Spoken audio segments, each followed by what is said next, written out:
This is the MeteoMark Weather Show, weather told through the eyes of MeteoMark.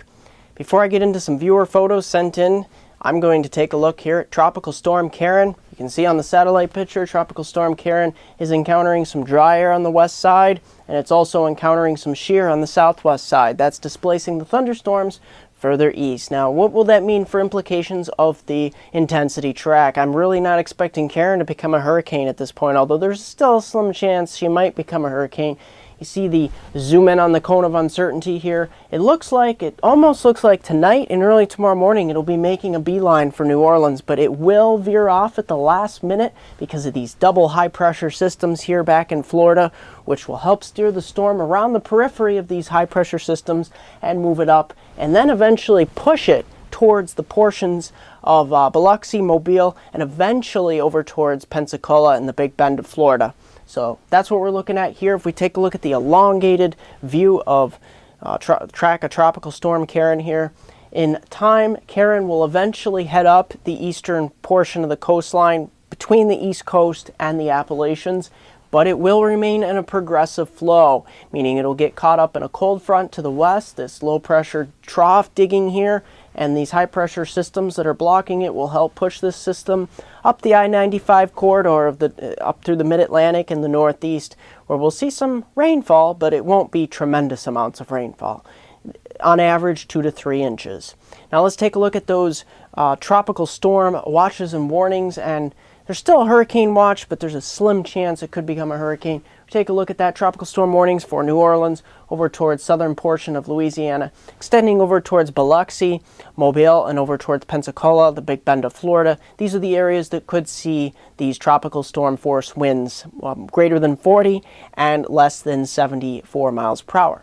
That's what we're looking at here for watches and warnings. If we take a look at right before landfall here, the wind field of this system, most of the heaviest winds will be displaced off to the east side of the storm due to intrusions of dry air and wind shear. However, wind shear should begin to calm down right before landfall. So this could allow some of those thunderstorms to wrap around the center. However, it'll still be battling dry air. So I expect a lot of the wind to be on the east side. However, there'll still be a good portion of rainfall on the west side as well.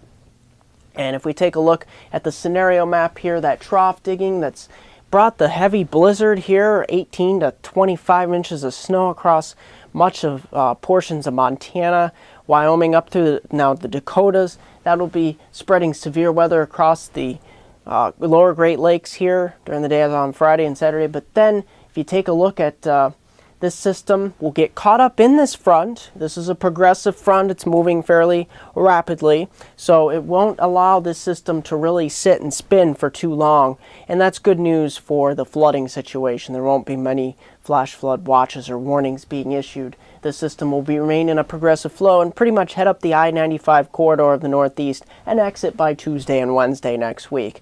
If we take a look at the system, what we're looking at for storm surge now, if you're on an east-facing shoreline, especially in eastern Louisiana here, heading over towards some of these eastern-facing beaches here, this is where we'll see some of the highest storm surge, maybe as high as 6 or 7 feet.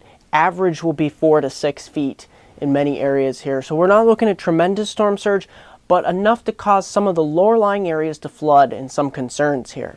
So if you are in some low-lying areas, you might want to consider displacing, evacuating for a little bit until this system makes landfall, which could be, I'm thinking, on the order of late Saturday night, early Sunday morning, probably in the 3 a.m. to 6 a.m. time frame across somewhere extreme western Florida panhandle or the southern Alabama coastline. That is most likely, although when it bends north here towards Louisiana, it could actually cross some of those bayou areas down there as well before making landfall on the mainland further up. So that's what we're looking at here for Tropical Storm Karen. Likely to remain a tropical storm, although there's that slim chance she could become a hurricane. But wind shear and dry air would have to really let up for this to happen.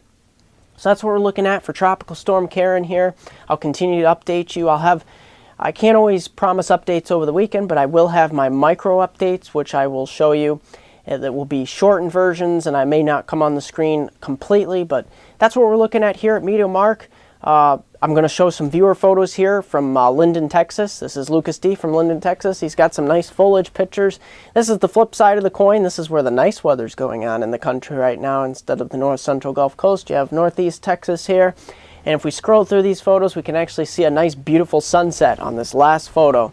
So thanks, Lucas, for leaving us with a nice, calm, and cool collective photo here. So very nice. That's pretty much going to do it here at MeteoMark. Don't forget to like me here at MeteoMark. Subscribe to me on YouTube at MeteoMark.com. And here's a 5-day outlook for my hometown viewers from Binghamton to Elmira, Susquehanna River Basin of Northeast Pennsylvania. Here is the update here we got going on here across the weekend. We will have that warm front that will be draped across the Northeast. We'll continue those scattered showers and thunderstorms, highs in the 70s both Saturday and Sunday, but we'll have humid conditions persisting. It's Monday that's the washout day. That's when the cold front and Karen start to come together later Monday. Probably see on the order of 1 or 2 inches of rain, maybe 3 inches of rain if you live south of the New York-Pennsylvania border over towards the Catskills and Poconos. And then we start to dry out for Tuesday and Wednesday and become more fall-like. That's going to do it for MeteoMark.